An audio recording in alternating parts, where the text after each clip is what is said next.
Hello and welcome to The Hop, a podcast designed to help small and medium business owners, as well as marketers, to navigate the ever-changing landscape of digital marketing. I'm your host, Matt Taylor-Farrington, and the owner of Purple Bunny Marketing, and today I'm joined by Karlee, a good long-term friend of mine, who's come in today. She is actually a micro-influencer, and so we're going to talk about how business can engage and why they should engage with influencers. Absolutely, yeah. Perfect. So thanks for coming in. Thanks for having me. All right. So why should business look at engaging and working with influencers and micro-influencers like yourself?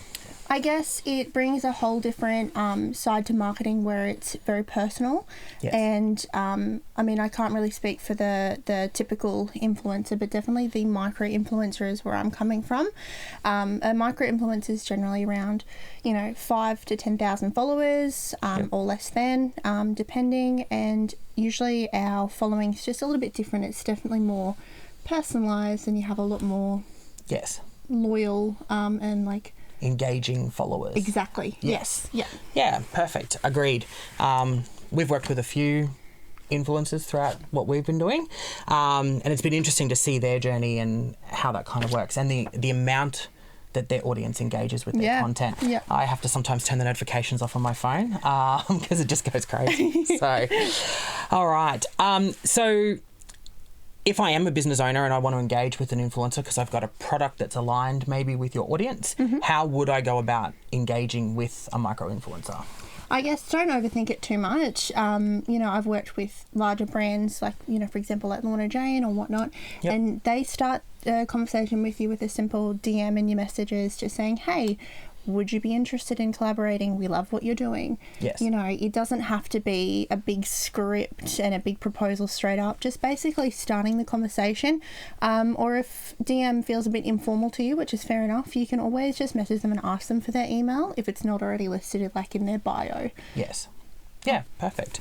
And I guess some businesses that we've worked with have been a little bit scared to engage with influencers because they're not sure what it's going to cost and how it's going to work. And I guess that leads into the next question is, how should they then do it for paid collaboration? How does that work? And do you do non-paid collaboration? How does that work? I guess so people can understand the difference.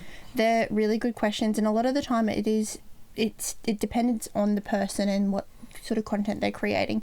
So I guess, again, just engaging with the person, being very clear and genuine with your intentions and what it is you're trying to gain. So if you go into the conversation being like, hey, look, this is sort of what we're wanting to do, would you be open to a gifted collaboration or would you be open to a paid collaboration? If you want to just start by saying gifted, a lot of the time, like they're the sort of DMs that I'll get, and a lot of the times, if it's something that I do think that should be paid, like if it's not really going to be worth my while or something that might not be 100% of interest to me, I will say, look, I'm preferencing paid collaborations with this type of work. Yep. Would you like my rates sheet? Because that's usually how like an influencer or like a content creator they'll have a sheet of rates basically that they can just send to you. Yes. If they don't have that, ask what would this cost if you were to work on this? Ask the question. Don't be afraid to put that out there for sure. Yeah, agreed. And I think people need to understand the difference between, I think some businesses sometimes think, I'll just send them a gift basket with some of our merch. Which is great. Don't get me wrong. We 100%. would love that. But you can't expect for a full reel to be done with, editing and captions and thought out hashtags, and all of that takes time and energy. Correct. And it needs to be worth the while of both parties involved. So I guess you just have to, and it depends as well. Like if you've got a relationship, I've got ongoing relationships with many brands where I just do gift work. Yes. Because I love what they do. And if they weren't gifting it to me, I would be buying it. You know what I mean? Yes. So it really depends on the brand and your relationship and if it's worth your while. Yep. Because at the end of the day, it is an exchange of goods for content. Yeah, that's 100%. it. Yeah. All right. And I guess the final question that I kind of have for you around influencers is, how do business get the best out of an influencer? How can they engage to maximize what they're trying to deliver to, say, your captivated audience? Yeah, absolutely. So my biggest piece of advice, and I'm sure you've probably heard this many times, is micromanaging an influencer just defeats the entire purpose. 100%. So 100%. the reason you're engaging someone with following or who does content online through different social media platforms, whatever that might be, is because people love what that person does or how they deliver the content, and they engage with that person. So if it looks like they're reading from a script, you're not going to get the engagement you want. You're not going to have people clicking on the link to go to the website to at least, it's just not going to happen, because people are going to know it's a paid ad. Yeah, 100%. And you're just going to hinder and stifle the creativity that person might have. Yeah. That's why they are an influencer. They are quite creative. They come up with ideas and ways, and they know what works for their audience. I've had so many friends who are much larger creators like that. They do it full time.